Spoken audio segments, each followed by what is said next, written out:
দোকান থেকে art paper কিনে এনেছিলাম আর ঘরে থাকা ওই যে কার্ডবোর্ড যেগুলো বাদ দেওয়া সেগুলো দিয়ে এইটা বানিয়েছিলাম একটা ওয়াল হ্যাঙ্গিং। এরপর আমরা আজকে সন্ধেবেলায় একটু বেরোবো, ভিভানের খাবারটা শেষ হয়ে গিয়েছে, ভিভানের খাবারটা আনতে। আর বেরোতে না বেরোতে এখানে দেখতে পেলাম একটা ভৈরব ঠাকুর। আমি না ভৈরব ঠাকুরের এই রূপটা কোনোদিনও দেখিনি, এটা আমার প্রথম।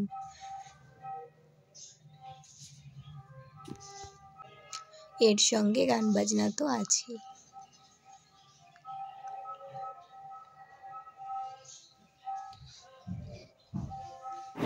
আর ভেবেছিলাম বাইরে গিয়ে একটু মোমো খাবো, কিন্তু মোমোর দোকানটায় বসেনি। এরপর এখান থেকে আমরা ভিভানের খাবার দাবার নিয়ে নিয়েছিলাম।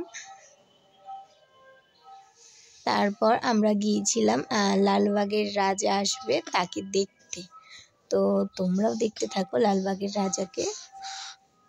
অনেকক্ষণ অপেক্ষা করার পর আমরা দেখতে পেয়েছিলাম, না হলেও 40 মিনিট সময় লেগেছে। আর একজন এখানে বজরংবলী সেজেছিল, একদম কি মানিয়েছে কি বলবো।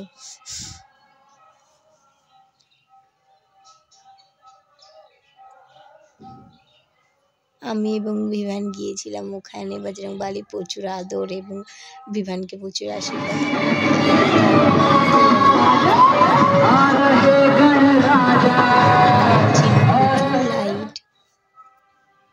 আমি ভিডিওটা একটু ফাস্ট ফরওয়ার্ড করে দিলাম, তার কারণ তা না হলে ভিডিওটা অনেকটা লং হয়ে যাবে, সেই কারণে।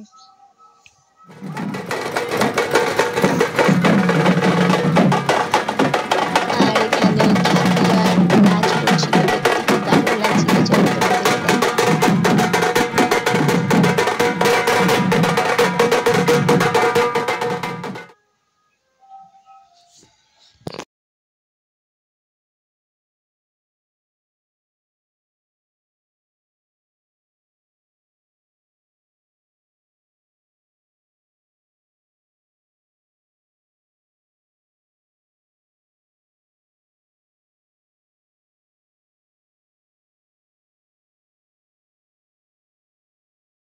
এরপর যাচ্ছিল আরও প্রচুর লাইট, না হলেও এখানে 20-22টা লাইট তো আছে। আর এদিকে যে একটু গান বাজছে, সেই কারণে ভিভানও এখানে নাচ করছে।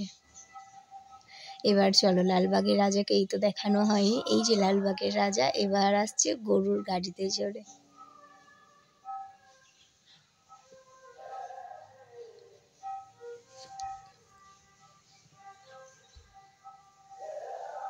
আর তার পেছন পেছন আসছিল হচ্ছে বক্স, আর তাতে প্রচুর লাইট, গান বাজনা হচ্ছিল। ভিভান তো খুব এনজয় করেছে।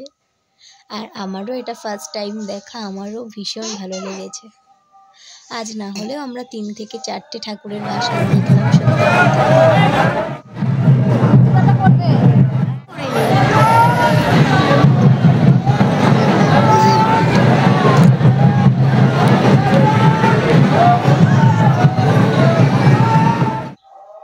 ভিডিওটা এখানে শেষ করছি।